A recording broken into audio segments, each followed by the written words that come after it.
Welcome to the Talking Point with me, Swapna.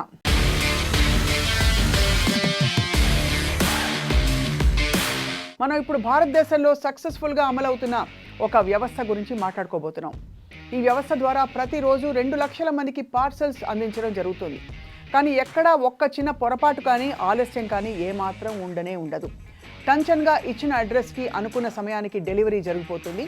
దీన్ని డబ్బావాలా అనే వ్యవస్థ అని అంటూ ఉంటాం. సో ముంబై నగరంలో సుమారు 130 సంవత్సరాల నుంచి విజయవంతంగా అమలవుతున్న వ్యవస్థ ఇది. దీని వివరాలు చూస్తే చాలా ఆసక్తికరమైన విషయాలు బయటపడతాయి.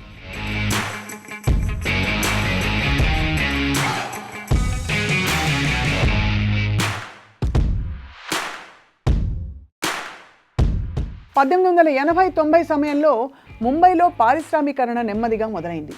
దీంతో చిన్నపాటి ఉద్యోగులు కార్మికులుగా అవకాశాలు వచ్చి పడ్డాయి. కానీ వేతనాలు తక్కువగా ఉండడంతో సిటీకి చాలా దూరంగా ఉంటూ పనిచేసుకునేవారందరూ. ఉదయమే లేచి డ్యూటీకి పరిగెత్తాలి కాబట్టి చాలామంది మధ్యాహ్నం భోజనం వదులుకునేసేవారు. అర్ధాకలితోనే పని పాటలు చేసుకోవాల్సిన పరిస్థితి వచ్చేది. ఈ పరిస్థితిని గమనించి 1890లో మహాదేవ్ హవాజీ అనే ఆయన డబ్బావాలా వ్యవస్థకు శ్రీకారం చుట్టారు. మొదట్లో 10 మందితో మొదలైన వ్యవస్థ నెమ్మదిగా 100 మందికి చేరుకుంది. ముంబై నగరంలో ఒక మూల మొదలైన ఈ సేవలు క్రమంగా నగరం అంతా కూడా విస్తరించాయి. 10 సంవత్సరాలు గడిచేసరికి ముంబైలోని అన్ని ప్రాంతాలకి డబ్బావాలాలు వాళ్ళ సేవలను విస్తరింపచేశారు. 1930లో డబ్బావాలా కార్మికులతో ఒక నెట్వర్క్ కూడా ఏర్పాటు చేయగలిగారు. స్వాతంత్రం వచ్చిన తర్వాత 1956లో Nutan Mumbai tiffin box suppliers trust అనే పేరుతో ఒక ట్రస్ట్ని రిజిస్టర్ చేయించారు. దీని కింద కార్యకలాపాలు ఇలా కంటిన్యూ చేస్తూ వచ్చారు.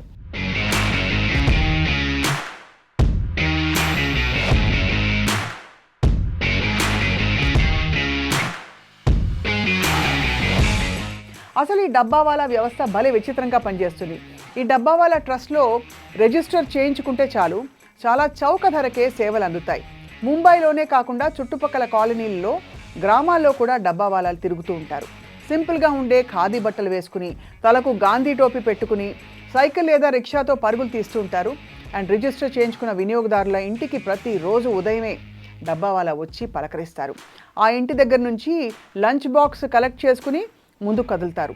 2-3 కాలనీల్లో శుభ్రంగా తిరిగేసేసి లంచ్ బాక్స్లను సేకరించి దగ్గరలో ఉన్న లోకల్ ట్రైన్స్ రైల్వే స్టేషన్కి చేరుకోవడంతో ఆ డబ్బావాలా పని సగం పూర్తవుతుంది. చుట్టుపక్కల ప్రాంతాల నుంచి పెద్ద ఎత్తున లంచ్ బాక్సులు అక్కడికి చేరుకుంటాయి. వాటి మీద రాసిపెట్టిన అడ్రస్ ఆధారంగా వాటిని ఏ రూట్లకు పంపించాలో చకాచకా విడదీసేస్తారు. తర్వాత ఏం చేస్తారంటే లోకల్ ట్రైన్లో మొదటి పాయింట్ నుంచి ఒక డబ్బావాలా రైలు ఎక్కేసి బయలుదేరిపోతారన్నమాట. ప్రతి స్టేషన్లోనూ ఆయనకు ఆ రూట్లో వెళ్ళే లంచ్ బాక్స్లను అందించేస్తూ ఉంటారన్నమాట. ఆ తర్వాత స్టేషన్ నుంచి ఆయా లంచ్ బాక్సెస్లను దించుకుంటూ ముందు కదులుతారు.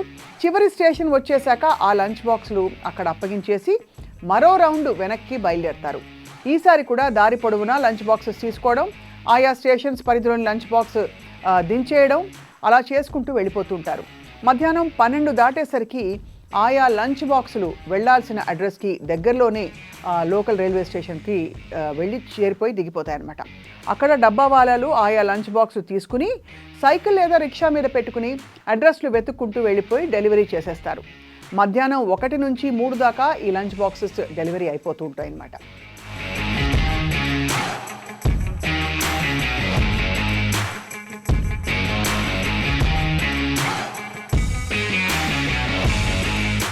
సో అక్కడితో డబ్బావాలాల పని పూర్తవుతుంది. ఈ మాదిరిగా లంచ్ బాక్సులు అందజేయడంలో అందవేసిన చేయి వీళ్ళది. ఒకవేళ ఇంటి దగ్గర నుంచి లంచ్ పట్టించుకుని అలా వెళ్ళలేకపోతే దగ్గరలోని హోటల్లో ఆర్డర్ చేయవచ్చు.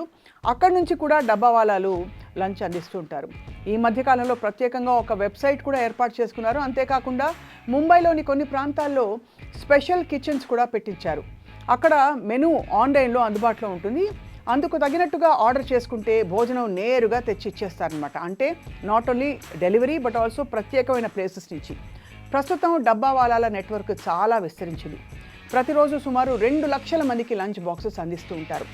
ఆయా లంచ్ బాక్స్ మీద వెళ్లాల్సిన రూట్లకి అనుగుణంగా కలర్తో కూడా కోడ్స్ వేసుకుంటూ ఉంటారు. తేలిగ్గా లోకల్ ట్రైన్ ఎక్కించడం, దించేయడం చేసేస్తూ ఉంటారు. కాలనీస్ డెలివరీ కోసం ప్రత్యేకంగా నంబర్ల కోడ్లు కూడా పెట్టుకుంటుంటారు. వీటి ఆధారంగా ఎటువంటి తప్పు దొరలకుండా అనుకున్న సమయానికి లంచ్ బాక్సులను అలా అలా డెలివరీ చేయగలుగుతారు. ఇదనమాట.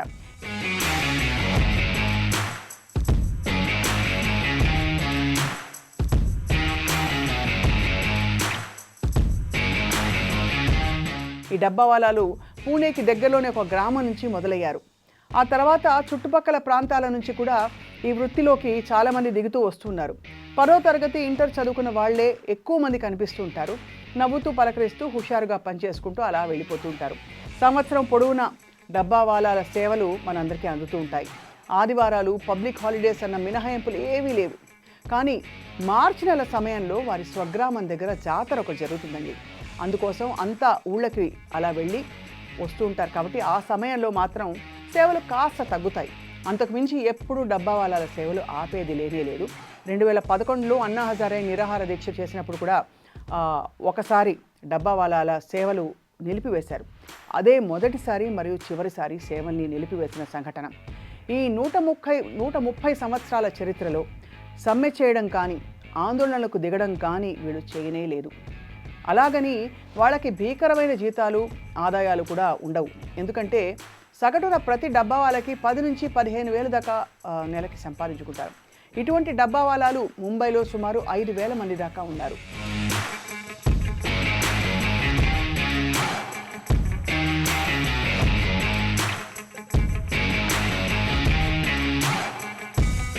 సాయంత్రం అయ్యేసరికి అందరూ ఇళ్లకు వెళ్ళిపోయి ఆనందంతో కాలక్షేపం చేస్తారు. 2005లో బ్రిటిష్ యువరాజు ప్రిన్స్ చార్ల్స్ పెళ్లి చేసుకున్నప్పుడు తమ వివాహానికి అతిథులుగా డబ్బావాలాలను పిలవడంతో ఈ సేవల గురించి ప్రపంచమంతా కూడా మాట్లాడుకోవడం మొదలుపెట్టారు. 2011లో ఎయిర్టెల్ మొబైల్ సేవల్ని విస్తరించాలి అని భావించినప్పుడు డబ్బావాలాల సహకారం తీసుకున్నారు. ఒకే రోజు నగరం అంతా కూడా అడ్వర్టైజ్మెంట్ పాంఫ్లెట్లను కూడా పంపించగలిగారు. అప్పటి నుంచి కొన్ని వాణిజ్య సంస్థలు డబ్బావాలాల సేవలను ఇలా కూడా తీసుకుంటూ కొంత పైకం చెల్లిస్తూ వచ్చారు. మొత్తం మీద నిబద్ధతతో నిజాయితీగా చేస్తున్న ఈ సేవలు చాలా ప్రశంసనీయం. ఎందుకంటే రోజంతా పనిచేసుకున్నప్పుడు వేళకి తిండి దొరికితే అంతకంటే అదృష్టం ఏముంటుంది. ఈ నెట్వర్క్ ముంబైకే కాదు భారతదేశానికి గర్వకారణం అని చెప్పుకోవచ్చు. Thank you all for watching the talking point with me Swapna.